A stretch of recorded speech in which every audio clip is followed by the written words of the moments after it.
All right. Well, it's 8:33, and in the interest of time, we'll get things rolling. So, good morning, everyone. Hope everybody had a great weekend. Unfortunately, it was a little bit rainy, but maybe this is actually a very apropos topic with a little bit of conversation around off-season programming, and obviously here in the Northeast, that off-season programming also leads to some indoor programming as well.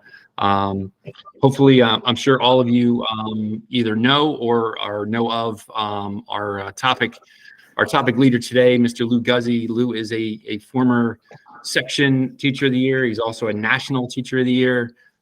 He's been voted best hat in the PGA as well, I think. Yep. He was the chair of the National Teaching Summit this last go around as well. So without further ado, I'm going to first throw it over to Matt for some technical information, and then we'll throw it to Lou to start the conversation. Thank you. Good morning, everyone. Just a couple quick things, just like normal. If you're not talking or asking a question, please stay on mute so there isn't any background noise while Lou is presenting. The video is optional, but sometimes it helps to put a face to the name and a voice, but that's 100% up to you. There's a button on your screen I'd like you to all avoid hitting. It's a rectangle with an up arrow. It says do not, or share, it says share screen. Please do not click that, as that will interrupt Lou's presentation. If you have questions, feel free to either jump in and unmute yourself, raise your hand with the raise your hand tool, or put the question into the chat feature, and I will prompt Lou when those pop up. If you have any technical issues, please put those in the chat, and I'll do my best to help you through those. Just be aware most of the time those stem from your own Wi-Fi connection. If anyone has called in via telephone today, please send me an email, mfrey@pjhq.com, so we can get you your PDR credits for this morning. And finally, we are recording the session, and it'll be up on our YouTube channel should you need to refer back to it or share it with any of your colleagues who aren't on this morning. With that, I'll turn it over to Mr. Guzzi. Real quick, Lou, before you jump in. So again, this is built to be interactive. So Lou will come up with some great topics. Hopefully, get everybody's brain moving here this morning and build out a nice two-way conversation with the group. So Lou, thanks again for jumping in and helping us out, pal. I know you're crazy busy with all your stuff. So I'll let you rip, pal. Thanks again. Great. Thanks for having me, everybody. And I want to go down memory lane real quick here, and I'm only going to take about 5 to 8 minutes on all of this and then open it up to the group. When I first started playing golf, it was in the late 70s, and we didn't even have VHS machines at that point in time. And I was very interested in watching my golf swing. It was just something instinctively that I wanted to do. So I had an 8mm camera. It was a crank camera that my dad had. And by the time you got the film back, it was already a week later, and you were working on your swing over that week, and you really didn't know what to do because you didn't get to see your golf swing. And of course, today we have such an advantage with the cameras the way they are on the phones. So I started with this 8mm camera, and immediately in the early 80s, I looked forward to the wintertime. I looked forward to shutting it down on the golf course as much as possible. And back then, I'm 62 years old. So back then, winters were cold. I mean, we didn't have the opportunity to play golf like we do now. The weather has changed, where last year, everybody at Talmore played all winter long. We never shut down. So I looked forward to the winter because it was a chance to take advantage of video, which at that time, VHS came out. So I could record my swing. I had a setup over at Flowertown Country Club that had mirrors. 2 mirrors, one for face on and then one where I could look down the line, and I could make a tremendous amount of practice swings, look at the video, rehearse positions that I was taught as a youngster, and then build my swing. So every winter that came along, it was this opportunity to take the swing to the next level, or any technique that I was working on. So I enjoyed that a lot. It gave us the time also to study. At that time, there was no YouTube, there was no internet. So we just grabbed books, and we would sit down, we would read books, or we'd grab the magazines and look at swing sequences. So today we have such an opportunity, obviously, with the way things are going with simulators. And the ability to take your phone out and very quickly train. And I tell these kids all the time, I'm like, you should have a tripod in your bag. You should have the ability to put your camera up anytime you want and check your swing before you hit a lot of golf balls. You know, and I remember in my basement, I actually dug out a hole. This is going way back, and I put a carpet down that ran pretty true like a putting green. And I would be in the basement putting 20 minutes a night, 6 days a week in the dead of winter, sometimes even in the summer, just waiting to have something to eat for dinner. And I would roll balls, and I could roll 10 footers and in, had a little inside right break to it. I even had been down in the basement so much putting that when I was playing in tournaments, and I had a 7-footer, 8-footer, I could see myself in the basement hitting that putt. And it was a very calming effect. The other thing that I did in the basement was I set up a drop cloth off of the rafters, and I could work on a swing that basically went from hip high to hip high. And the balls would hit the drop cloth and drop into a box. I mean, these are the things that we did because of our passion for getting better at playing. Now we have the sims, we have places to go where the simulators are there. The weather has changed, so we have the opportunity to play golf pretty much 12 months out of the year around here. In 2018, the end of 2018, I purchased a simulator for my academy and shut down one of the bays. I had gone to the golf show for years, and I wasn't going to buy a simulator until the putting was pretty realistic. I wanted the students to have the ability to not only hit golf shots, but to putt and to have short game interaction. So by 2018, the putting was amazing. I purchased the simulator, made the investment, actually took out a little loan, home equity loan on the house to do it. And it was the best investment I ever made. So in the wintertime, kind of going into what I do for my students at Talimore, we do a lot of on-course instruction on the simulator.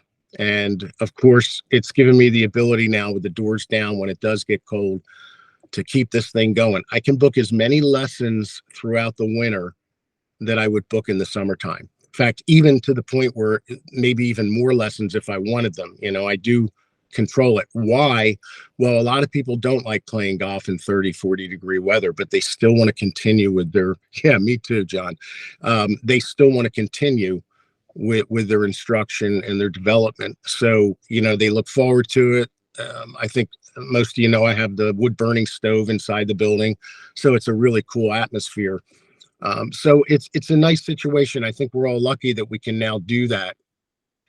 You know, as we're building our businesses, we don't have to go south anymore. There were a lot of people that went south. So, you know, in the development of my business, and, you know, we talked about, I know Jeffrey had mentioned earlier, programs.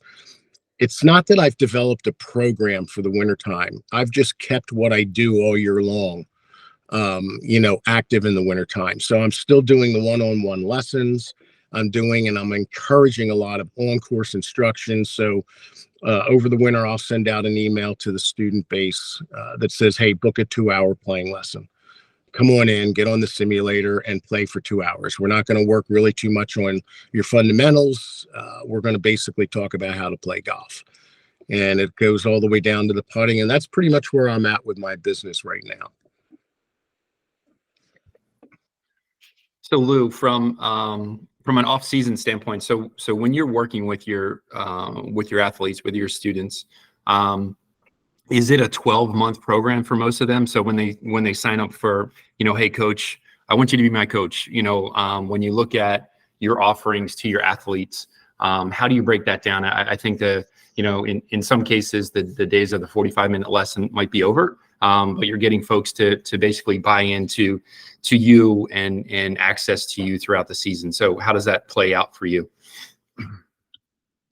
I'm incredibly flexible. I know there's a lot of coaches out there, and we've been to seminars where, you know, we've heard these coaches talk about they're only going to take on a certain clientele that's invested in their golf and is going to go through the program.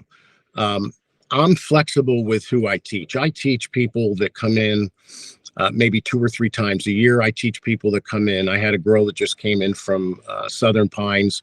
She had 8 hours of instruction in 3 days and then went back down to Southern Pines. She'll come up again in January.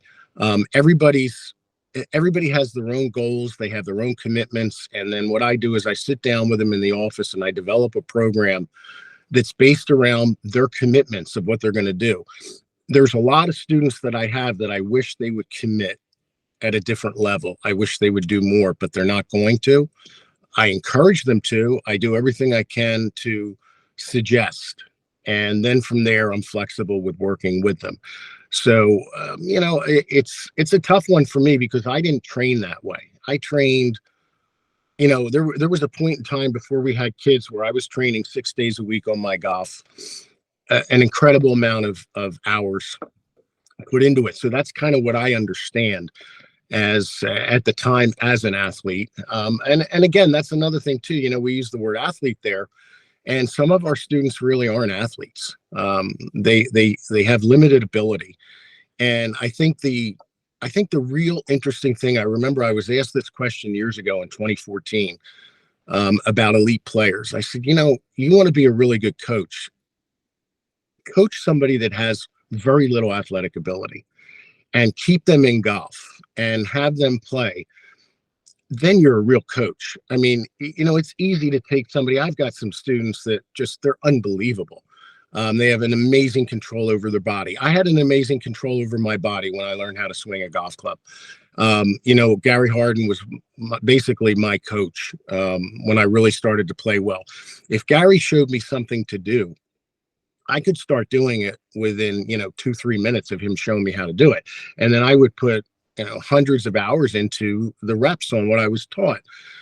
There are people that we teach that don't have that kind of athletic ability. And then, they challenge us as coaches to keep them in the game because you can see their frustration. And it's frustrating for us as coaches to know that they're limited. And then how do you get them to play and stay in the game? That's the fun stuff. So for me, I'm incredibly flexible with each student. And, when they go into the office, I call it the situation room. And I explain to them when we sit down into the office, we're going to get a game plan together for you. It's based on your commitment, what you do for a living, how much time you're going to be able to put into your game, what's your passion for practicing. And then from there, I'll be real with them too and say, look, if this is what you're going to do, I think you're going to get so far and then you're going to hit a roadblock. If you want to go past that roadblock, here's another formula for moving along. And then we work off of that.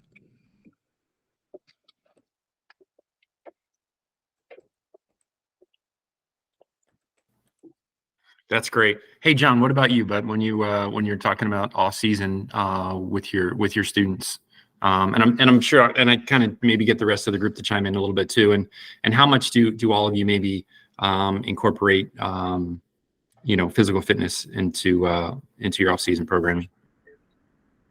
Well, the lion's share of my business is in competitive juniors and college players. Louis, I try to price myself out of the range of the people who have no talent.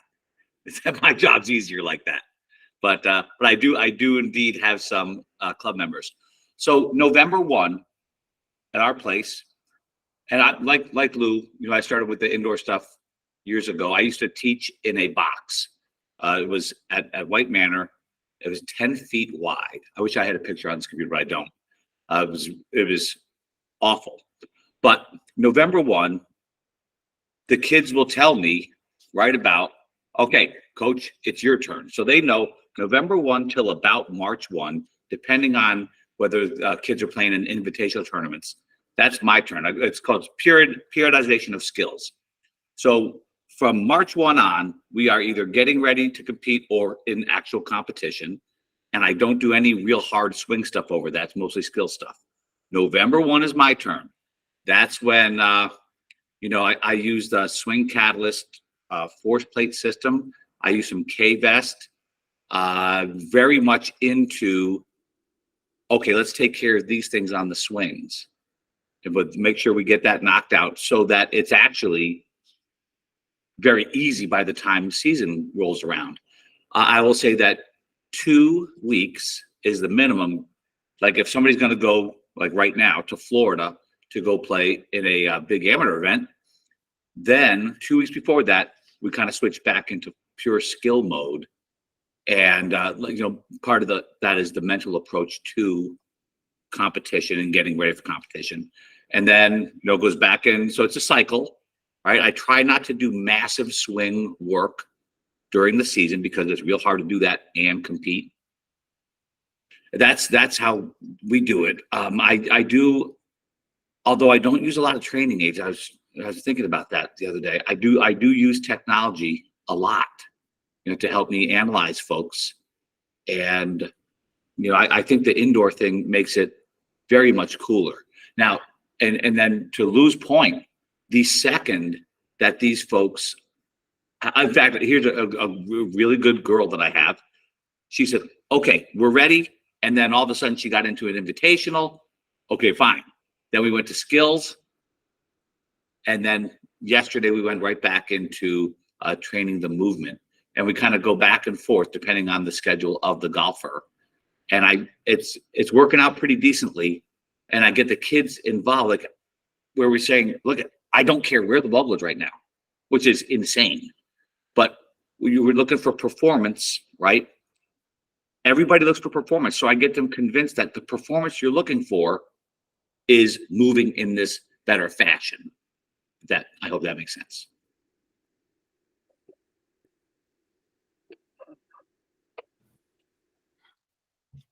Yeah, that's great, buddy. Thanks. Anybody have any other thoughts on their off season? Go ahead, Joanna. Sorry, I'm not showing my video. I'm a little under the weather, and you don't want to see me like that right now. So anyway, I think that there's, when we talk about winter programs, it's like, okay, how are we training in the winter? Which I feel like Lou and John just talked about. There's lots of opportunity indoors now with simulators and what we can do on KVS and everything. And I think that changes from instructor to instructor and what you do in the winter. And of course, we know that our students should make some changes in the winter, and that's the time to do it. But what I feel like I've done pretty well throughout my tenure at Baltimore Country Club at Marion is to offer programs for our members to stay active and engaged with the membership during the winter. So things that I've implemented at Marion that just didn't exist before was, I'm just going to go through some random programs we've done, is first we had some guest speakers. So last year I was able to convince Susie Whaley and Dr. Allison Kurt to offer a complimentary Zoom session where we had certain topics we covered, and then the members got together for a nice cocktail hour afterwards, and to increase some dining reservations after that session too. We did a TrackMan Combine League where we had participants sign up. They had an initial baseline test. Then they were flighted, pretty much based on their ball striking handicap. And then they completed 3 more tests from there. And we had a most improved participant, winner of the flight, things like that. And that was a great program. We're going to do it again this year for everyone to obviously get their carry distances and quantify their progress. So it really drove them their practice in between. So it really drove lesson business in between those tests. So we were really active in our learning center from really January until April. This year, I'm bringing Dr. Kurt in person for some mental coaching, where she's going to have 50-minute individual sessions with students where on anything they want. I had a man sign up recently that just said that he has the putting yips, so they're going to go over some mental things. She's going to offer, I think, that 6 hours of individual sessions, and then she's going to present to the membership for 90 minutes. And I might, depending on how that goes with our membership, I might offer that up to the section and for other participants, other coaches, other golfers in the area, depending on how our signups are going. And other things like Nick hosted a Sam Putt Lab fitting day and putting analysis day where he brought in Scotty Cameron putters, TaylorMade putters. He signed up. He was book solid from 9 to 5, so that was great for business, for selling putters, things like that. And then you talked about golf fitness. Last year I tried to bring in someone from the outside, but Marion didn't really love that idea. So this year I'm going to offer a program with Golf Forever where we're going to have group sessions together, an 8-week program where I'm going to conduct the session. And I told these women, I was clear about it, that I'm not a certified trainer. They're just going to have to sign a waiver, but Golf Forever is going to create the program for me. So essentially I just have to press play on the video and they're going to go over certain topics, whether it's hip mobility, core strength, cardio, things like that. So I'm just kind of the conductor and they're going to go through the program. And then they also have that access to the app and their own individualized program through their app that they can try to increase their golf fitness score in between sessions. And then, you know, I'm all about just social activities too, like utilizing the simulators to increase that. Our 9-holers, we have a couple simulator socials where, you know, we bring in some food and bev, cocktails. I'm going to go through some games with them, have some fun. You know, I feel like the more we bring in the fun, the more they want to actually engage during the winter months. Then we offer like small group sessions too for a little bit of a discounted rate. What else, Nick? I think that's about it. But you know, Baltimore, we had simulator leagues. I mean, that's pretty obvious. Not at Marion, our space isn't big enough for true leagues, men's, women's leagues. But yeah, so that's kind of a summary of different topics, whether it's ball striking, mental, golf fitness. We try to really cover it all this winter. So that's kind of a summary of the programs that we offered. That's great, Joe. Thanks. And I think at the end of the day, right, some folks on the call are independent contractors and some folks are part of their facility staff. But at the end of the day, I think as much as you're trying to build your book of business, you're just trying to build activity, right? And then the activity helps build your book of business. Hey, Jeffrey. Yeah, go ahead, Mike. The thing about the simulators, especially over the last 5 years, is, you know, every club, I think pretty much, especially in the Northeast, I think at one point every club's going to have at least one simulator. If they don't, they're missing the boat there, because it just puts us in a position where we're talking golf and delivering the message about golf 12 months out of the year. And the simulators are getting so good that, you know, when they are playing them, other than obviously, you know, conditions out on the golf course, you can take somebody that has no idea what their numbers are and say, look, you know, over the winter time, let's just hone in on your numbers. We're going to find out how far your clubs go, how far they carry. We're going to work on your wedge game, and we're going to get you more precise with your wedges. And that wasn't possible, you know, 15 years ago. And now it is. So the simulators have taken golf in the Northeast and totally changed everything.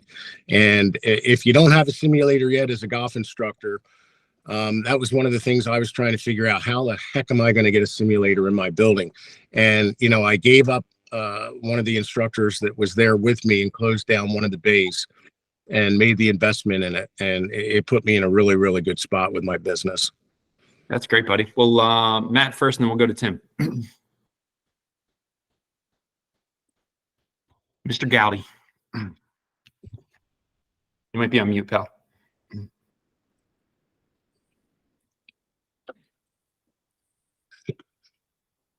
There you go.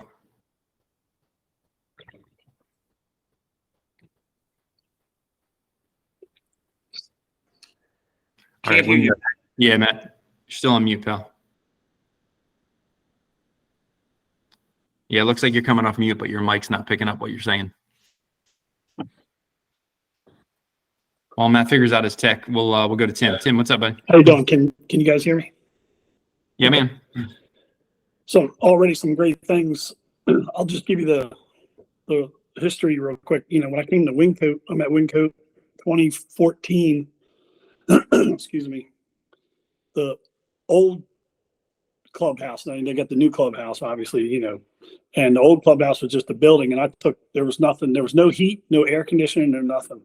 And I moved up here with my family across the country from the South. I used to work for Tim DeBoffrey, and I went south for years, and I came back and in 2014, and we really started with nothing at Wingcoat. Like I said, no heat. I think my first January, I made $800 teaching lessons in the winter. Now we have well, we got air conditioning and heating, obviously, so that's important. But I have the Hack Motion, the Sports Box AI, the FlightScope X3, and the E6. What I do is I run a membership in the winter, so I charge like a little membership fee. It's not much. I'll tell you, it's $100, and then you get a discounted rate on the lessons, and you pay as you go. I probably average in the winter between 15 and 20 lessons because that's kind of what I want to do right now. You know, I like some downtime. But one thing that I do, and to pick up on what Lou and John were saying, I tend to focus more on the swing mechanics in the winter. That's the building time. Like John said, that's his time. This is when we're going to make significant changes with I find that the people who are coming to you in the winter tend to be a little more serious, like a lot of juniors, people are trying to play more tournament, so what I try to do is make the major changes in the winter and then move towards playing. I have a mental game background. I'm a certified Mind Factor coach with Carl Mars. So I have that background and I like to do that. But sometimes with all the technology, I'll just turn it off. And I know, like John was saying, I think the ball is everything. But sometimes in the wintertime, I'll just turn that stuff off. I'll turn that flight scope off. I'll turn the ball flight off and just have them hit into the net when you're trying to make a change. And then obviously you can use the stuff to measure. I think that's what's really important is, if you're swinging 7 degrees left and you're trying to get them, to get the path more to the right, you can verify their feel with the measurement. And I think that's really important, your ability to verify feel. But I will say this, and I'll shut up. One thing I like to do with the simulator stuff, Jeff, is I like to isolate a hole. So with my E6, I can pick out a driving hole and just keep it on that hole and if we're working on driver, so you're not just hitting into a screen with a driving range, I'll use the E6, especially for wedges with kids, I'll pick a hole, a par 3 at Hazeltine or something, and you just hit shots into that par 3 at 125 yards or whatever. We'll just do that. We'll have a lesson like that. So I think, there's you have so many options with the winter program and the technology that's available to us. But sometimes you can, I guess that's the art of teaching, right? You can just shut it down and, hey, I just want to see the wrist get better or whatever. I just want to get the club face better and I don't care where the ball goes at the moment. And that's to me, the luxury of the wintertime. Because when they're out playing, sometimes when it's not going right just because they're making a change, and I'm not one of those guys. Obviously, everybody here probably helps a lot more people than we hurt. Okay, but sometimes initially, they're going to visit, if they've been a slicer, they might visit the left side of the course for a little while, and to do that, you know what I mean? At least virtually, right? Right. Well, and that's why I like to try to take care of as much of that stuff as possible in the winter, and then move towards skill or mental game, that kind of stuff. So I just wanted to share that. Thanks, bud. It's like a nice little warm hug in the wintertime. You can get to see the left side of the golf course, right? Yeah. But isolating a hole is good. I think it's been good for me. Yeah, that's great, bud. Thanks, man. I'll go back I'm done again, and then we'll go to Eric. All right. Is it working this time for me? Oh, all right. Go ahead, Matt. Yeah, we got you, buddy. Okay. So a couple things that we've done. I was fortunate to work at Lancaster before we had simulators, and then we put 3 in 2021 when we did our big renovation, expansion, and all that stuff. Couple things have been extremely successful for us. One thing we did was we started an indoor league, just like a lot of places, but the way we did it is we did it as a 2-person team as opposed to individual stuff. And it goes over 10 weeks. They have 2 weeks to play it, and it's basically 100% scheduled on their time. And it's always either a scramble or alternate shot format. And we're up to 52 players, I think, in it this session right now. And it's a great way to drive people to the club. Food and bev benefits as a result, pro shop credit. So we're getting additional credit in a time of year. $500 a week in credit going into the shop that we normally don't get as well. And it's really helped people get more engaged with the simulators. People that were skeptical at first are now in their weekly playing golf, which is awesome. From an instructional standpoint, one thing I did right around the time we got simulators, started getting into TPI stuff. And I've now gone through the first 2 levels, going to start level 3 soon. But we do a 8-week TPI program for our members. And the way it works is it's in conjunction with our fitness team. So we have a fitness center on site downstairs right below the simulators, which is an awesome thing. I know not everyone has that ability. But it starts with a TPI screen. So it's myself and our trainer. We do the screen together. And then there's 8 weeks of golf lessons with me, and then 8 weeks of training with the trainer, and then we do a screen at the end. And for those not familiar with the TPI program right now, the TPI Pro app is one of the best things when working with people that I've seen. And the way it works is you can manage your students in it, but you do the screen, and it literally spits out a workout routine based on what that screen shows you, including videos, how many sets to do, how many reps of each set, and you can tailor it to 15, 30, 45, 60, or 90 minutes for the students. So it gives our trainers a really good starting point, and then it also allows the student to be able to access that from home because they're not working with that trainer every day. So that's really been a home run. Last winter, I had 24 people do that 8-week program with me. And I would say out of that 24, at least 15 of them were people that I never worked with before. So it's really brought a lot of new students to the table or people that just never even took lessons. So that's been an absolute home run for us.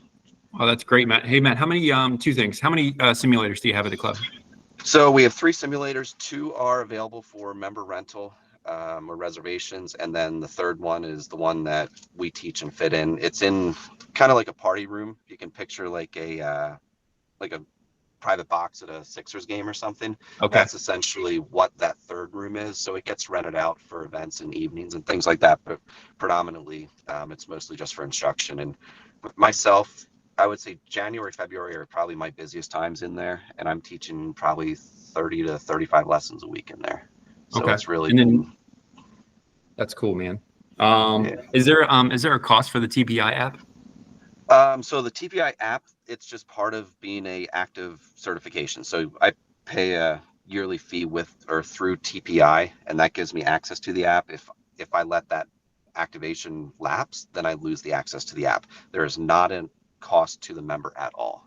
So it's 100% free there. And I want to say the TPI membership or activation or active membership is like $150 a year, maybe, something in that. Okay.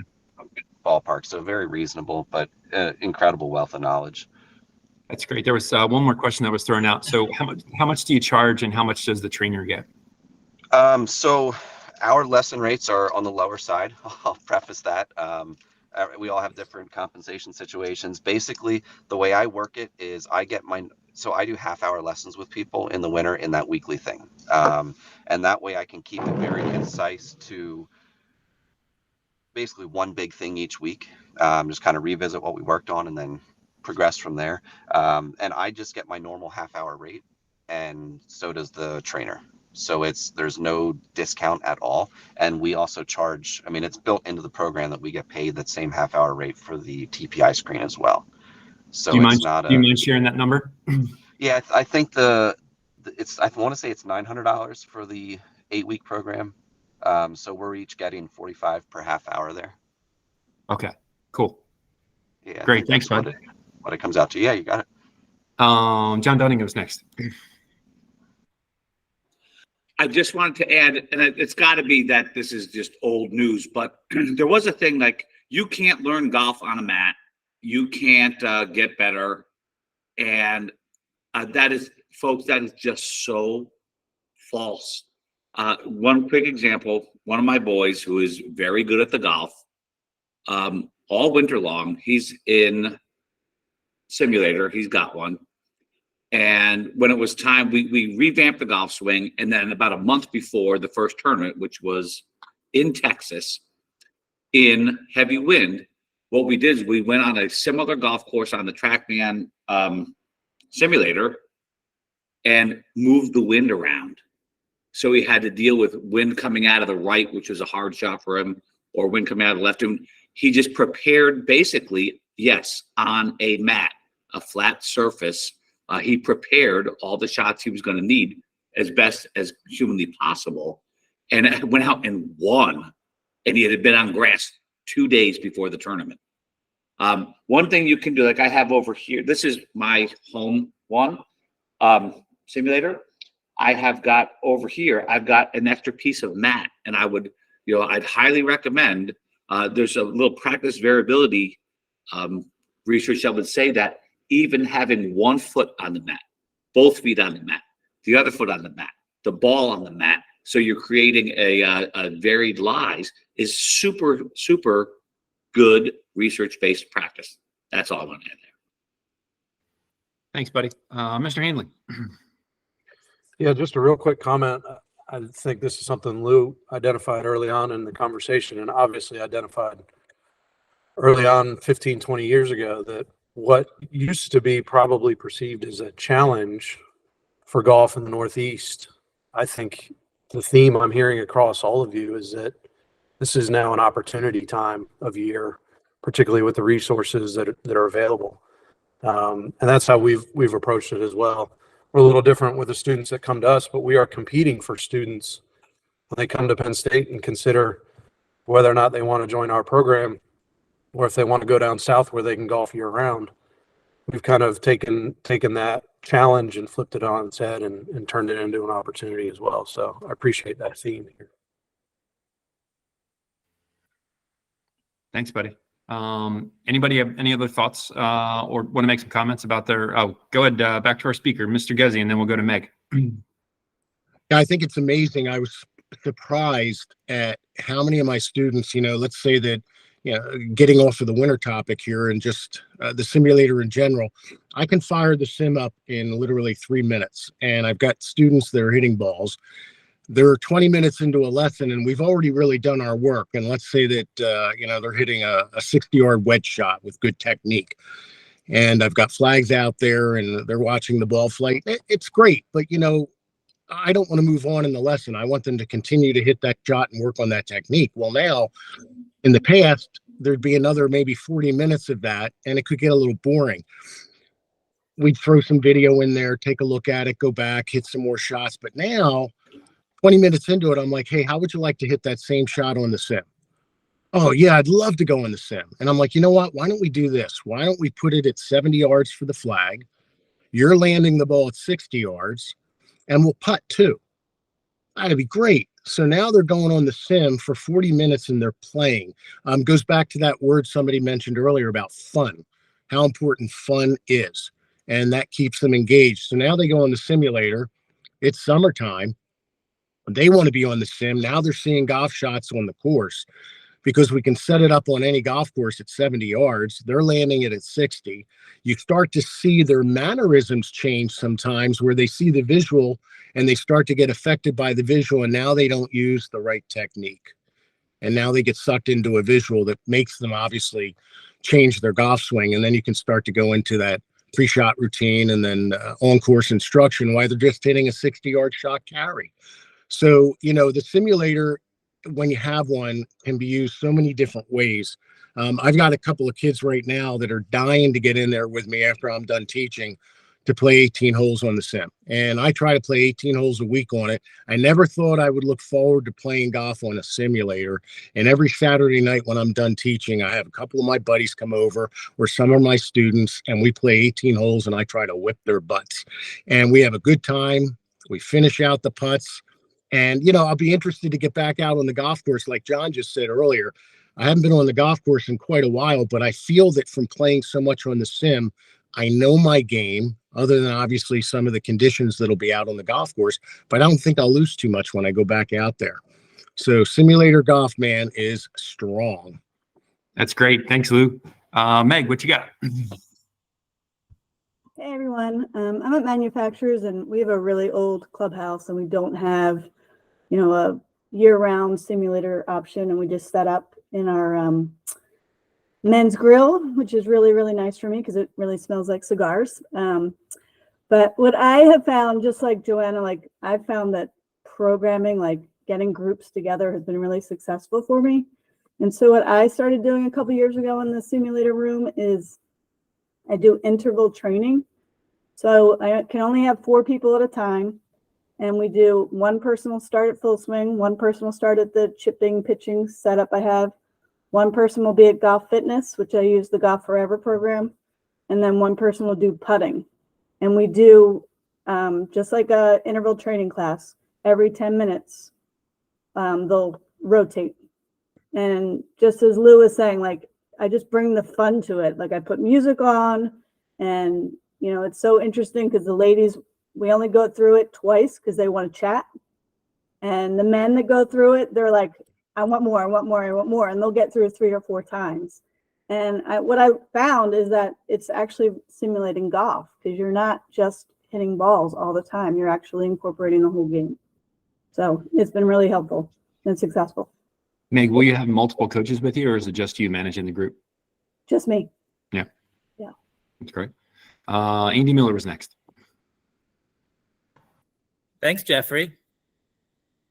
All right, so I'm at Ledge Rock Golf Club, and we just recently installed, as of 2 years ago, 2 indoor simulator bays. But even prior to that, we have a learning center that's heated that we can hit right into the range. But one of the programs that I've ran consecutively every year since I started here in 2015 is a high school winter elite program, which I'll typically limit to 6 kids. We'll meet maybe 6 times together, and each time we meet, we'll have an expert on something, you know, that not me, come out and talk to the group. Like we've had a nutritionist come out. We've had a college placement expert come out. We've had motivational speakers. We've had somebody come talk about time management. And in addition to the group sessions, each kid gets 2 individual sessions with me that they need to set up on their own time. And one of the things I'm trying to, you know, really hit on with them is that time management piece where, you know, a lot of these kids are going to play golf in college. And even if they don't, they're probably going to do something collegiately. And I want them to start handling their own time because they're really bad at it. So this is a good time of the year, I think, to maybe teach some of those life lessons. And then also there's a social component too. When we get together, kids, I mean, they play with each other all the time when they're playing in tournaments. So during the winter, without something like this, they don't really see each other as much. And then we'll give them some homework. Like a fun one we did last year was I've got 6 putt out trainers. So they each got one to take home with them, and we tracked total number of putts made which those things are hard. Has anybody ever done that? That little putt out ramp with the hole in it? Where it kind of, no, you guys are all golf pros, right? What the heck? Seriously? It's a little ramp. Okay. Anyway, we tracked total number of putts made and who made most consecutive putts. So we always have some sort of competitive thing in there, but it's been probably one of my most popular winter programs. So somebody say something nice about the putting ramp so Andy can feel better about himself. Anyway. Yeah, I'm looking at my screen. Everybody's like, Best trainer I've ever seen. I mean, it was great. It's the greatest thing I've ever seen. I think they sell them like they do like a buy one get one at Costco for that thing, right? Actually, I think they're one of our section partners, aren't they, Jeff? Along with the Kirkland Golf Clubs too. Actually, I wish they were, buddy. Give me that contact. I'll make a phone call later when we get off the call. I'm on it. Oh, I'm sorry. Go ahead, Lou. What you got? Yeah, one thing with the putting mats too that I'll bring up is the encouraging every student that we teach to have a putting mat of some sort at home. I sell for a company and I encourage every student to buy a mat. They've got all these different sizes, but to have the ability at home to putt. Years ago, again, I dug the hole out, put the carpet in, and now they have these great putting mats, whichever one you get. And then you can work on your putting at home. So, you know, again, teaching everybody how to train all winter long. And the putting mat is just another one of those things to add to it. Yeah, I bought the putting thing and none of my 4 putters work on it. So I got to get another putter. Tim, go ahead, buddy. So just going back to the indoor outdoor, just real quick. So at Wingcoat, I don't have the ability to just roll the door up and hit out. So I have like strictly outside and then strictly inside. But I've used that, I think, to an advantage. So if I have, someone come out for a lesson and it's a nice day, I'll go outside, I'll watch the ball flight, I'll watch the interaction between the turf and all that. And then all my equipment that we've paid a lot of money for is housed in a climate control environment. So I just run them. It's like right next to the tee box. So I just run them in there. Then I do the video, look at on the path, and then explain it. And then if we can work on it. And I think this is important. If you're a feedback guy, you know, I came up under Martin Hall at St. Andrews all the way back when we were at St. Andrews together. So if you know anything about Martin, he's probably the biggest training aid guy on the planet. But the key is, if you're using feedback outside and you're setting up swim noodles or whatever, and the guy chunks a divot, you got to reset all that stuff back up again. Where if you take them, you know, as a coach, I can see the ball flight and I can see the turf, and then bring them back inside and set up what I need to set up inside. And then he can hit off the mat. And obviously, if you chunk it off the mat, you don't have to readjust all your feedback. So I just wanted to throw that out there. Thanks, buddy. Nick. Hey, I'm going to interrupt really quick. Sorry. By the way, it is so lovely to see all of you guys there. Merry Christmas, Happy New Year, and Happy Holidays. Thanks, buddy. Nick, go ahead, bud.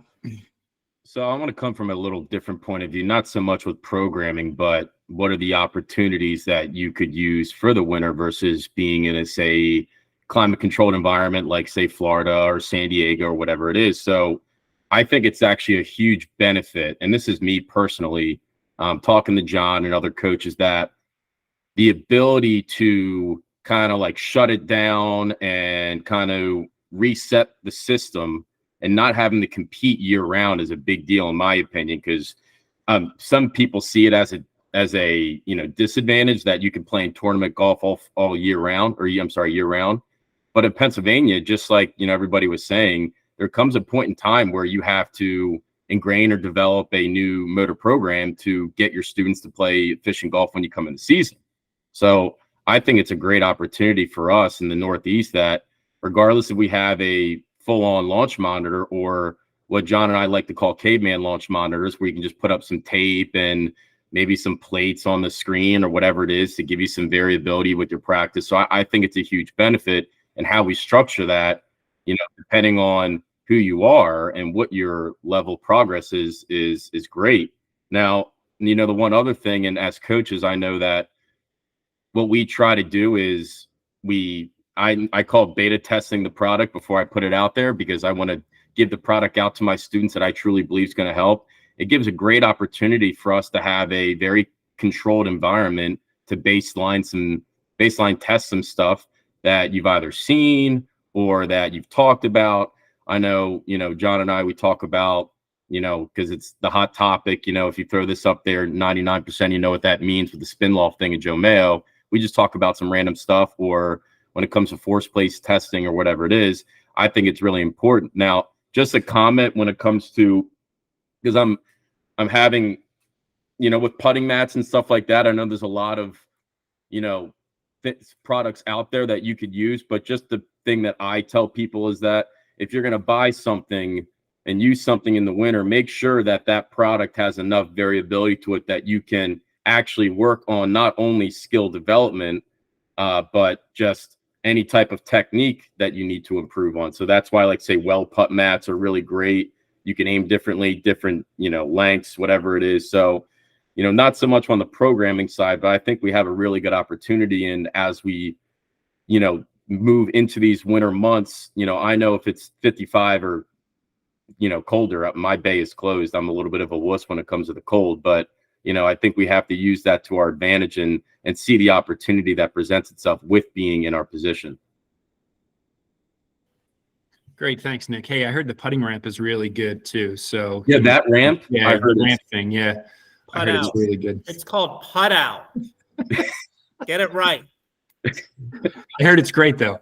I heard it's great. Dom DeJulia.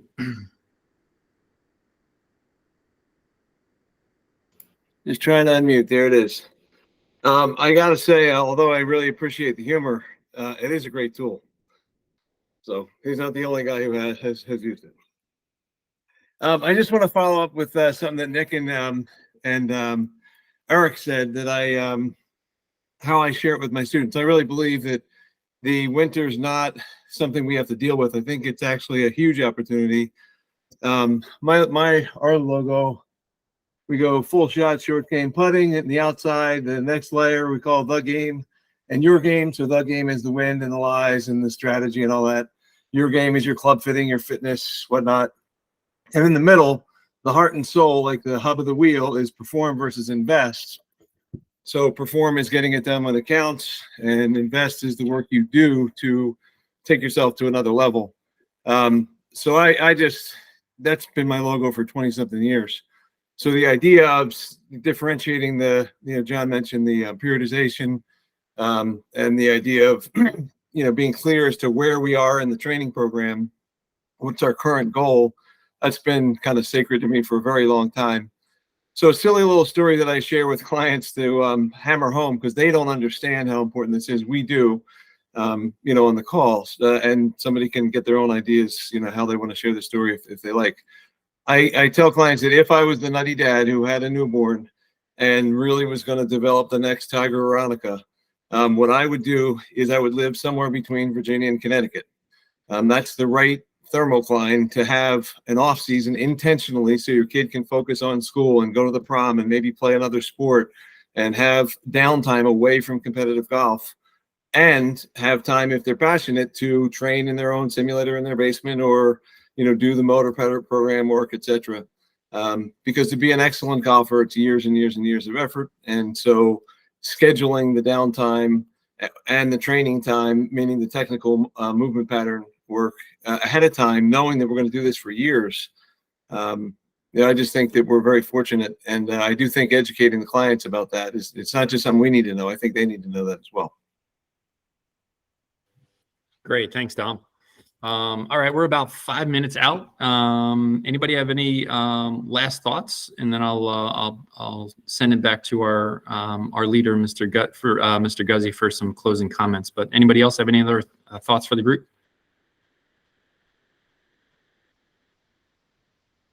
No? All right. Mr. Guzzi, the floor is yours to close us out, pal.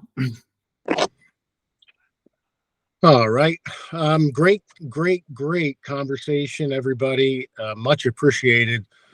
When we go to these summits and seminars or do educational programs like this, if we can always walk away with one thing, I always looked at it that way. I've invested a lot of money over the years going to summits, most of our PGA teaching and coaching summits. I always thought, if I can walk away with one thing every time I come back to the academy, it was worth the price of admission. And I have certainly more than one thing today to take back to my membership. So I appreciate everybody's input here. And, kind of wrapping this thing up, I think we really touched on this.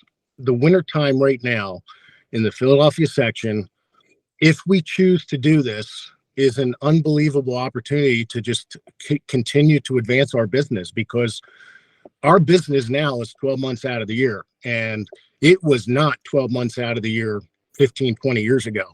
Everybody pretty much put their clubs away.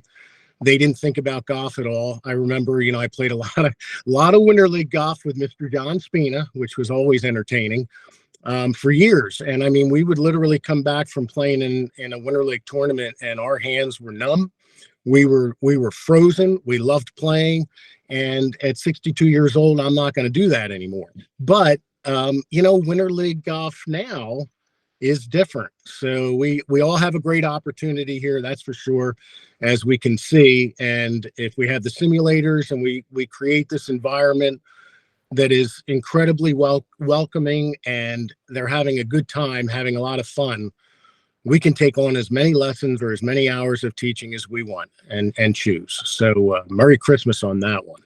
Thanks, buddy. Hey, Eric Hanley, can you hang on once everybody breaks? I just got a minute for you. All right, everyone. Thanks. If anybody have anything else, any other closing thoughts? No? Oh, Wayne. Thank you. Oh, you're on mute, bud.